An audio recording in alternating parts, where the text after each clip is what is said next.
Hi, my name is Tova, and I'll be talking about Parashat Noach today. Now, Noah lived in a time where he was surrounded by simply bad people.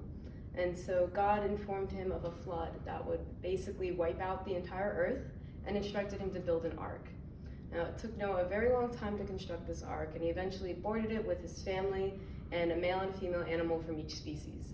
And it rained for 40 consecutive days and nights, followed by about 150 days of just churning waters, and until finally the ark landed atop a mountain. And Noah released a raven, followed by several doves, one of which returned with an olive branch, which symbolized that indeed there was dry land somewhere, and the whole process of the flood and the water had finally come to an end. Now, upon exiting the ark, Noah built an altar to thank God, and God promised to never again destroy all of mankind, which was symbolized through a rainbow. And I believe there are a lot of things we can take away from this parsha. One in particular is Noah's virtuous life. He lived in a time where it undoubtedly would have been very easy to abandon any moral righteousness and live among the masses. However, he led a very conspicuous life in that he didn't have anyone to guide him in what is inherently right or wrong. He just knew.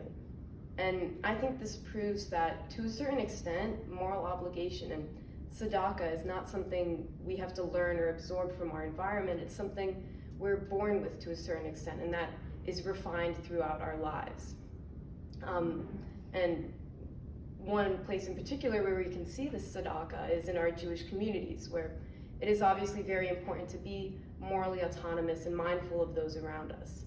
And I think it is not inherently important to never commit a wrongdoing or to always live a perfect and virtuous life.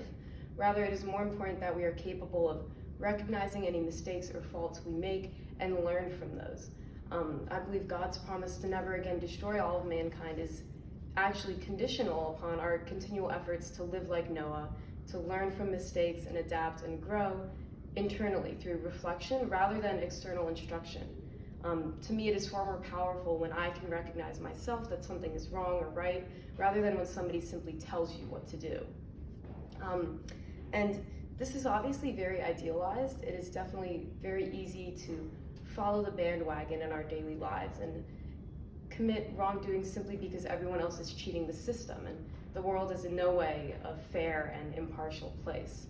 However, it is important that we are able to recognize this and recalibrate our moral compasses when we know we commit a wrongdoing.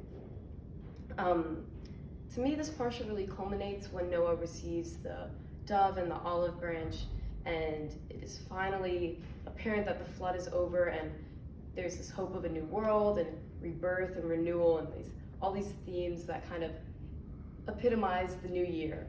And as the new year gains momentum, we tend to turn our attention away from the previous year and any wrongdoings we may have committed. And this is okay, but it is also important to recognize all the growth and progress we made in the previous year and to continue learning and building upon that in the new year.